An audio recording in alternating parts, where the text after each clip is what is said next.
stars of animation are shining. It's time to stay tuned. And now, here's your host, Phil Machi. Welcome back to Stay Tuned. I am your host, Phil Machi, and I thank you so much for joining me from wherever you choose to listen to this program. My special guest is Steve Bartek.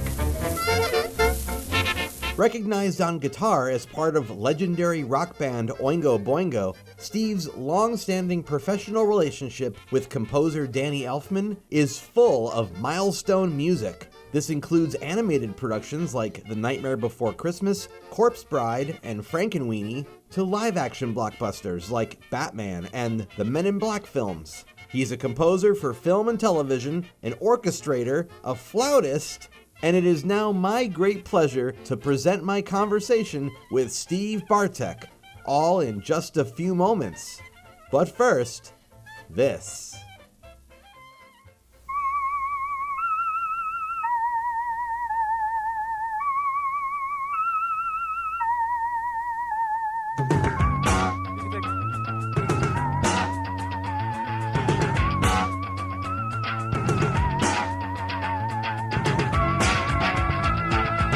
Bartek, welcome to Stay Tuned. Hi, I'm glad to be here.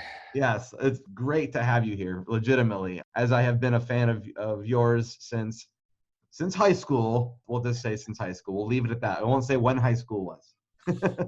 Yeah, you don't want to know when my high school was.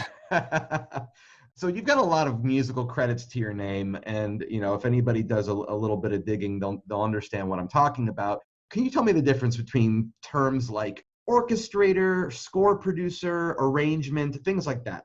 That's a very good question. Those terms, they all overlap a little bit, and they define kind of a facilitator, which is how I feel my real job working with Danny is. It depends on the project. Sometimes I'm full on putting in stuff that he doesn't know about but wants it to feel a certain way. But most of the time, Danny actually lays out what he wants the winds to do and lays out what he wants the brass to do. And the choir, he's very specific about what the choir is doing. You're referring to, first of all, for those who somehow don't know, we're referring to Danny Elfman in this situation. Sorry. And when it's okay. I'm just, just laying it out. When you say what he wants it to do you mean he'll say emotionally what he wants it to do? Depends on the project. Sometimes it's, for instance, in Dumbo, one of the big ending scene, or there were a couple scenes where he was told by the director that it had to feel like it was soaring. So we thought we had it was soaring, but we had to go back a couple times, and it was like, well, make it soar. So okay, he was as dumbfounded as I was, and so we tried a bunch of stuff. Or Dumbo founded. Yeah. So the feeling of soaring is subjective and that kind of thing, but his sketches for what these things are doing are fairly specific. So it's not like I'm taking a piano piece and making an orchestra treatment of it, like Mussorgsky's piano piece was done by other people. My job is much more focused on what the composer has indicated to make it, and I facilitate that to make it work in the recording session. And so as a score producer, I'm there to oversee it. If I ever get that credit, that's kind of what I do all the time. I'm at all the recording sessions to make sure if there are changes that are being needed, it filters from the director usually to Danny, or directly from Danny to me, to the conductor, to the musicians, to make, even if it's a subtle change, which subtle changes can make a huge difference in the effect of the orchestra, like a slower vibrato, or build your vibrato so it's more intense at bar whatever, so that during that period of time you can feel it getting more emotional and that kind of stuff. Or suddenly, no, we need no vibrato here, so that it's straight and there's a word we use all the time. It's very cold. Okay. So it's not necessarily that you're inventing new notes so much as you are making sure that those notes will have the little touches to them to make them give the emotional effect. Yeah. Well, on the stage, that's kind of what we end up doing, because with Danny, it's not like just me. it all comes from the composer in the end. Okay. I suggest things and we try things, and he does too, and we kind of like bandy it about when we're recording. We do change notes too. It's just like, well, if the director wants this to be either something sleeker or something, we'll cut out something, or we'll put it in a different instrument. If they had certain directors who don't like trumpets. So it's like, okay, we should get rid of these trumpets because it's obvious he doesn't like the trumpets. We'll do it some other way. That's a problem because I think Danny likes trumpets. Danny likes trumpets. Danny likes trumpets and clarinets, and we have a director who doesn't like either. Yeah. That he's worked with for years, whose name I won't say. Sure. So but you've worked with on other projects with other composers before. When you're composing music for a series that already has an established tone, like the follow-up to a Goofy movie, how much consideration do you take of that previous composition when working on the next entry? For the Goofy movie? Or anything really. Yeah. I mean, I didn't take any for the Goofy movie. The joy of it in a following a series. I don't think we've ever, either Danny or I, have ever been in the position you're actually saying. I take it back. Mission Impossible. It's not animation, right?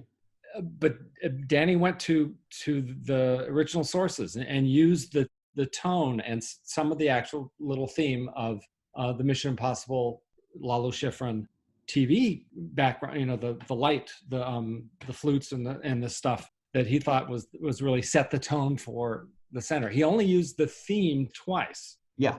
The very beginning and once in at the end for an important action moment where the helicopter crashes. I remember it's like he just kind of echoes the four notes, the dun dun dun dun, and then just sort of ends it right there. Yeah. Although there's a story behind that moment. Oh. Well, Mission Impossible was kind of a tough one for Danny and for me. Oh. He took over a score that was thrown out, and he only had a few weeks to actually do it. The reason the score was thrown out was the director did not pay attention to what the composer was doing the whole time, showed up on the scoring, says, oh no, this is all wrong, we need to do something else. So they fired the composer, and the movie company made the director show up at Danny's house every day so that he would be in touch with everything that Danny was doing as it happened, because he only had a couple 3 weeks to. That must have been really awkward though for Danny. It sounds awful. And at the end, this moment that you're talking about was a bone of contention. When we pulled it up, there wasn't enough of the theme for the director. Oh. So he had a guy. We had this guy, Stephen Scott Smalley, had orchestrated the original version at the beginning. He had done it just like the Lalo Schifrin version. I was busy doing other stuff, so I'm not so good at that. And so we had him had his version. I rearranged it. I took his version and I made it fit in the helicopter scene like the director was indicating. And Danny and I, we had finished the score with him, and Danny said, then we brought this, we're going to bring this version up for the director, because the director was not happy with the version Danny had. And so Danny left. And he says, I'm done with the movie. Here, Steve, you show him what he wants on that scene. And so I had to sit there with the director and go through this other version. It was awful. For me, it was awful. And of course, they didn't use it in the end. It was just too spot on. You're in the TV show suddenly. Like ruins all the drama that Danny had built up with all the other themes and all the orchestrations that we had done, and it was just like, so he went back to what we had originally done. But that was a place where Danny had followed, and for good reason, because it worked. I mean, and to keep the you're right, the echoes. Well, keep the series going, keep the feel of the series going through, even though it's a movie. So I thought he did. I think Danny did a great job of doing just that. He made it feel like it was the old thing, but it was a new movie. Yeah. And by not compromising on that last scene, it was way better than if you just came back and played the Mission Impossible theme verbatim. And it was horrible. And it was awful sitting there with the director, having to record this thing that I had helped put together to make him happy, and it was just like, ugh. Well, yeah, you got to be careful, I guess, in thematic stuff and not self-cannibalizing the project to the point where it forgets that it can go and do different things. Right, and it's kind of like the thought of what that original was is enough. Sometimes though, with live action films like Back to School or Pee-wee's Big Adventure, or even the live action Tick series, the lines kind of get blurred and the live action stuff starts to sort of sound kind of animated. Do you find that you adopt more of a cartoon sensibility when writing music for comedies or farces or things like that? Yeah. Well, it depends. I mean, me personally, as a composer, Cabin Boy was one of those ones that it was a blatant comedy and had cartoony moments, but I tried not to do too much cartoon because by underlying, this is kind of, everybody kind of goes through this process of deciding which way to go in a film like that. If you play it just for the whole scene, at the beginning of Cabin Boy, I was told they wanted Captain's Courageous. So I did some research and listened to the score for Captain's Courageous, and it was like this big sea chanty thing, which I think I did okay for the opening of it. And then the rest of it was, there were moments that, he's singing along, he's singing along some song that actually Jack Nicholson sang the same one in Batman. Oh. I Mickey Moused that and played, excuse the expression, Okay. played exactly what he was doing, but mostly I tried to just keep things moving. Sometimes live action can sound animated, and it's just a weird gray area of where does that start and end. You know what I mean? It depends on the live action too. Like we did Dick Tracy. Yeah. And it was a live action cartoon. So the big opening, there's all this action and punching and people, flying around.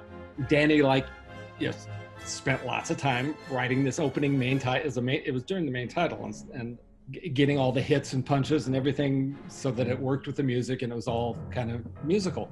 And then we show up on the stage, and the night before, the music editor says, well, they added some footage. So Danny thought, okay, well, we'll repeat something here or there. Well, they added like 2 minutes, which is not just any repeats. And they took all the action stuff and slowed it down by a few frames every time. So none of the music hit any of the punches when we brought it up to play. Oh, geez. That kind of stuff. So all the detail that Danny had worked to make sure that it was more cartoon-like was just erased by the fact that at the last minute they brought in a new version of the movie that nobody told Danny about before. And it cost them a lot of money. I mean, we had a special orchestra. We had a special piano brought in because it was a honky-tonk piano and a few other special musicians just for that main title. And, we recorded what we had, but it wasn't ever used in the movie because the movie had changed. So to this day, the version of the movie we have is the mismatched version. No, we had to come back at the end of the week, had to rework the whole thing, and then they had to bring back the same special orchestra at the end of the week. So, but it doesn't have the impact that was originally intended, is what you're saying. It may not. Yeah. That's a shame. I did not know that. Wow. Yeah. So, obviously you brought up Danny a few times, and professional partnerships can be seen all over this industry. In your case, can you tell me a little bit about what your respective roles are when collaborating, like where Danny's role ends and yours begins, or that kind of thing? I mean, like I said at the beginning, I see myself as a facilitator. When we first started, the mechanics of what happens in the recording studio with the orchestra, we were both kind of clueless. The mechanics of how to get things recorded, but how an orchestra works, Danny wasn't. I had a little edge on him because I had a degree from UCLA in composition, which actually it helped a whole lot. But my real education was on those first Pee-wee recording sessions and Back to School, when they were doing stuff that I put on paper and was like, oh, okay, well, this doesn't work, this works. And after about a year, I figured out I could experiment with things. And for instance, Pee-wee, I use this as an example. There's a scene where the bad guy, the big guy, I forget his name. Yeah. It goes into a swimming pool. Yeah. And he's playing with the swimming pool and he's Godzilla.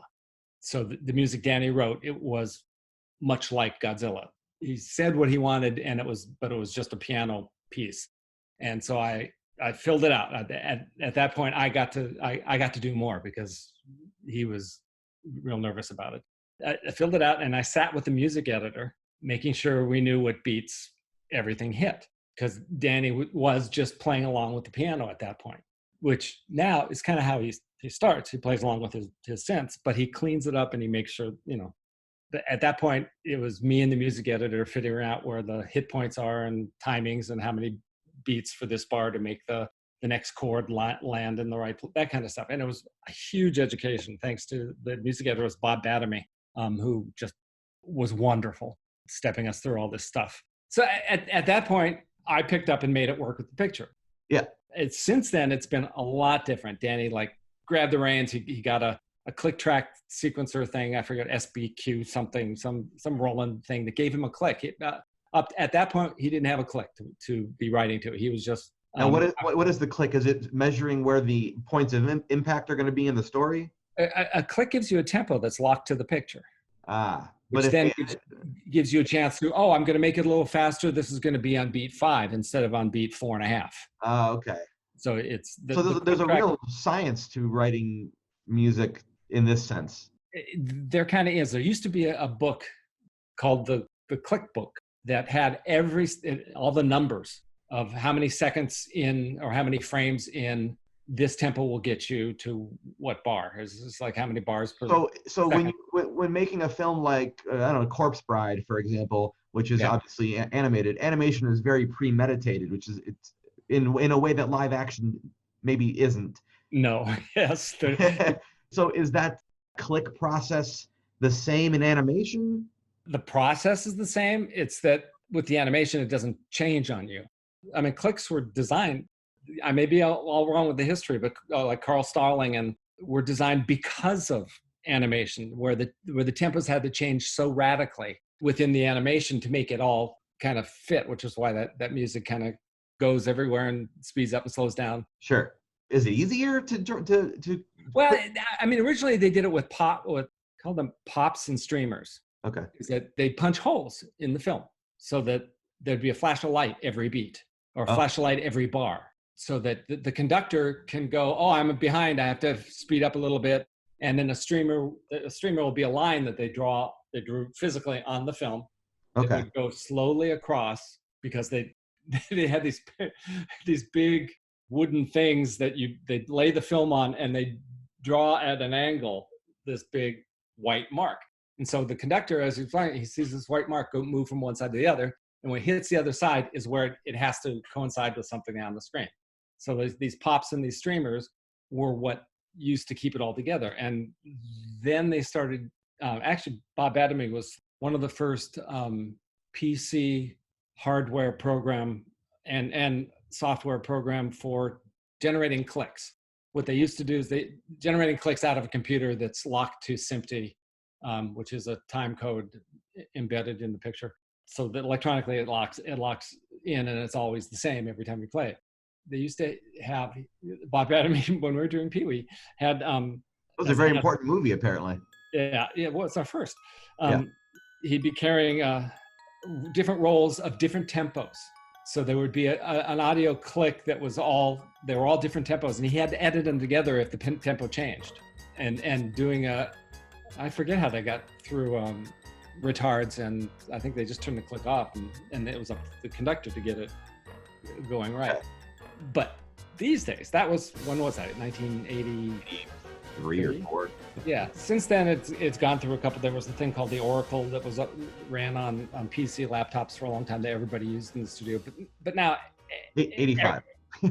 Now everything generates a click. It's whatever the tempo is, and everything lets you do retards and accelerandos without being a big deal. Whereas it used to be a big horrible deal. So the click is important for movies and animation now because it keeps everything in sync. So this is interesting because I'm currently working on an animated short, but I already have the music. It's just a 47-second short, right. But I already have the music made. It was composed by a composer. I haven't told him we need to go back and make it fit my drawings. I'm trying to make my drawings fit the music. Is that not how it works usually then? Is it they make the music have to adjust to the picture more? Music is usually, in general, this is general. I'll give you a couple of specific exceptions.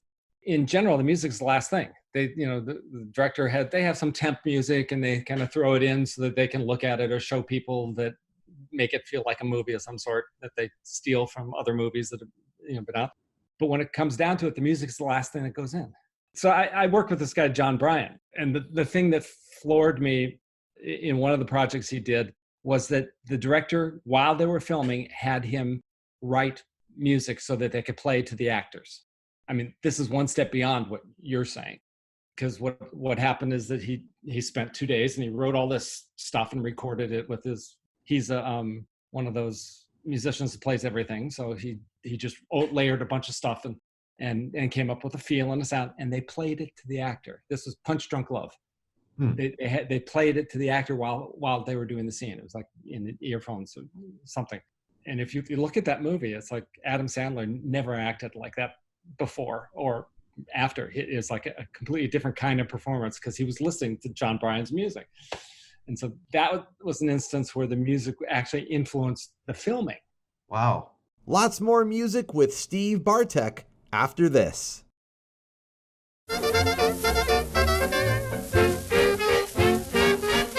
It seems like maybe composers did a lot more and now they have more teams. Is that true? Or were there always teams and I just didn't realize that?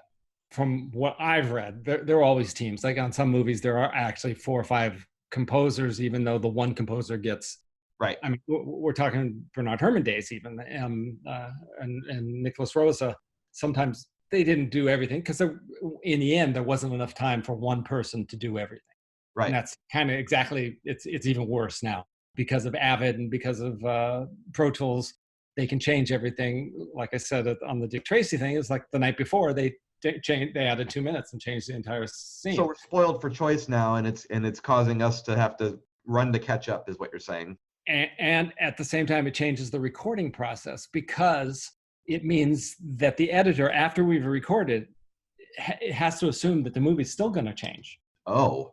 Yes. Oh, absolutely. It's like, absolutely. So as we record, we have, I mean, at some point before we record, we have to say, this is the version of the movie we're recording to. It's called locked, but it's not locked. It's locked for recording because they're still editing. While we're recording, they're editing and changing the film. Oh my gosh. This is generally the normal way. So Hans Zimmer figured out the way to get around it. And the way he got around it was recording everything separate. Because if they change something and then suddenly, well, the cymbal splash is over a dialogue. Oh, we can't use that piece of music if it's all locked together. So what has to be delivered are stems where, oh, that works fine. Just get rid of the cymbal splash because it doesn't hit where it's supposed to, or you can move it in Pro Tools. So what we end up having to record, even though it doesn't sound as good, are stems. We came to the conclusion over a few years of experiment with the Hans Zimmer thing is that he'll have a string orchestra that'll do all the strings. He'll do all the short strings. And having a string orchestra, they'll do all the longer strings, the legato things. Then he'll have the woodwinds come. Then he'll have the brass come, and then he'll have the percussion. Over trying some of that, we came to the conclusion that musicians play better together when they're in a room. And so we always have, except for the percussion, the only reason, because the percussion goes everywhere once you've recorded it. So to have that separate is kind of the most important thing. When you say goes everywhere, you mean like it has a reverberation? It's in every single mic. When you've got an orchestra, there's usually 4 or 5 up front, but then there are closed mics. And so if you have a percussion section in the back playing, you can't change it. It's kind of like, same with the harp. If the director doesn't like the harp, the whole piece is thrown out. If the harp is in the room, the harp sounds much better in the room. We used to have 2 harps on either side. So that's so interesting because it almost seems like now there's more freedom for the people who are editing, but there's less freedom for the people who are creating. That's it? I nailed it. Yeah, you got it. Well, that's really sad. Yeah.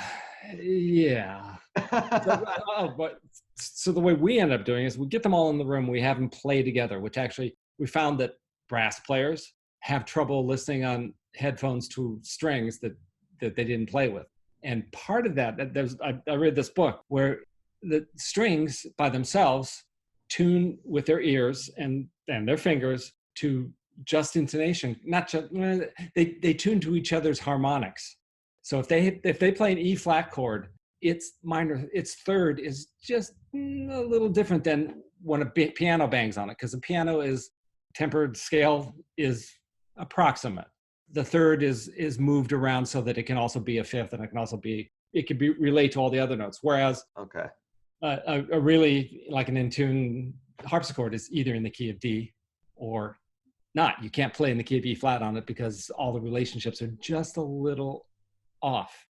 That's what the well-tempered system is a compromise with all these intervals that we're all used to it now, but it's like not with. So anyway, back to when the violin said this book it explained they had a string orchestra playing Beethoven's E flat, was it Eroica opening symphony, and it sounded great. Then they put a piano on it and it sounded awful because it was not in tune with piano. So the piano had to be playing with the strings so the strings could tune to the piano if that was what they were going to do. So they could be playing the same notes, but because they weren't tuned together, there are like tiny variations that makes it just really go off askew. Yeah, it's like because they sound great by themselves because they're in their own relationship tuning and making all their adjustments with their ear and subconscious mind. There is no pure D or pure C. There's all these hair like differences. Yeah, the fifth that we hear on a piano is different than the fifth that is really a harmonic that comes out of the string naturally. Oh, okay. So we this is all leading up to we found that if we tried to overdub the brass after not being in the room with the strings, that the strings tuned to themselves and the brass had trouble tuning to them afterwards. So we get the brass winds and the strings all in the room. They're all tuned together. They all play the piece and understand the dynamics of where everything is going. Then it seems like a waste of time, but a waste of money, but it really isn't. It saves time in the end trying to get the brass section in tune and understand what is it. We do the strings, then we do the brass, and we do the woodwinds because they've just played the piece, they've just been in the room, and they're all in tune with what had just happened. Oh, wow. So when we do it completely separately on another day, I think it's Terminator 4 or something like that. It was just a disaster. It took forever to get a performance that was in tune. And actually, to your point there, I'm sure because I've noticed this with just recording this podcast. We're trying to. Am I out of tune? No, you're fine. No, I mean if trying to record the podcast, I've noticed that if I needed to go back and try to recreate my sound, I can't. Because whether the weather is a little bit different or my positioning is a little bit slightly different or whatever, or the humidity in the air, whatever. I mean, I'm guessing you guys have that same problem. Yeah, which is between sections is not such a big deal. In the studio, the microphones are always in the same place. The engineers know what they're doing, and we need them to make things like that. Okay, we have, for instance, I think Dumbo, we were in Air recording studios in London. We couldn't get it for a few dates, and we ended up having to go to Abbey Road. Luckily, we had the best engineer in London, Pete Coppin, who is the head engineer of Abbey Road. So he knew exactly how to make those two rooms that are really quite different, how to make the end thing sound the same by where he put the mics and how he processed it all. So the problem of recording at different times in different places is not technically such a big deal with a big orchestra. In fact, I think those are the only two rooms in London that can hold a big orchestra. Do you guys have, after doing this for years, do you have preferences on, man, if we could record at this location, that would be like the best? Kind of. Those in London, those two are obviously the two best. The Air is an old cathedral, so it's less good for action stuff. The room has to be treated. There's a ceiling that comes down. The room has to be treated so that it's not so expansive. And Abbey Road is much better for that kind of stuff. We did like Peabody and cartoon stuff that's more active, and something like Abbey Road is a little bit better. Unless you're talking about like Corpse Bride, which is played more dramatic. Yeah, I'm trying to think of where we recorded that. We probably recorded that at Air. That and I think Frankenweenie we did there too. When you were the composer, I mean, how different was that for you, or how better informed were you because of these other orchestration roles you had? Oh, immensely. I mean, watching Danny work and working on his stuff is a whole education in itself. How do he uses themes, he brings it back so that they mean something at the end. So all the stuff that a composer needs to do. Even Pee-wee that Danny was all. It was pretty eclectic. Every scene was like a different scene. Large Marge had a certain feel. Oh yeah. Large Marge, one of the most terrifying things animated, I think, in anyone's childhood. But he'd always bring back.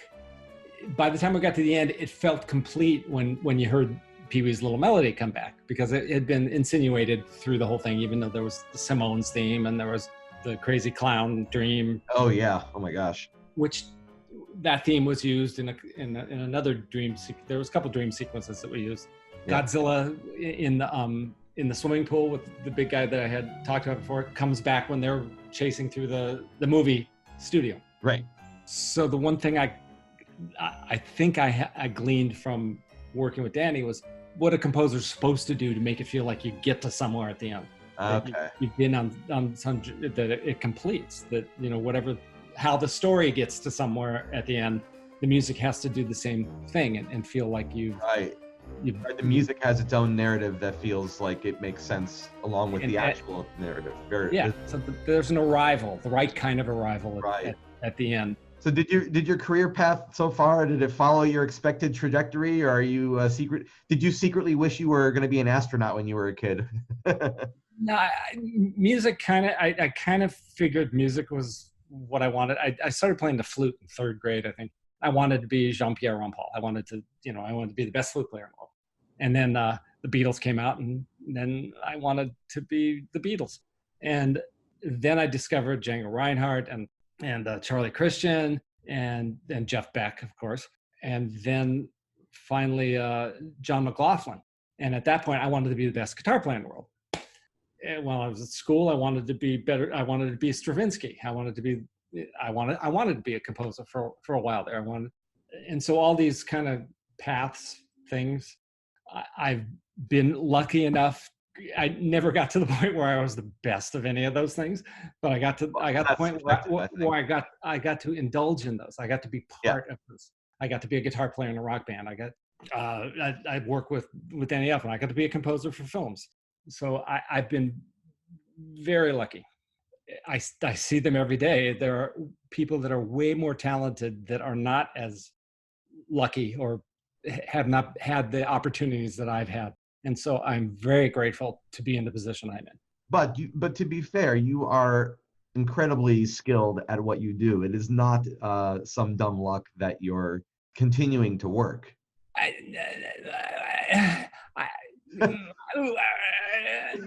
I've broken him. I feel that at certain points, I feel like, I really did contribute to this. I am really helping. I'm doing something. There are times where I feel like, what am I doing? I mean, lead guitarist of a rock band is hardly a just supporting role. No,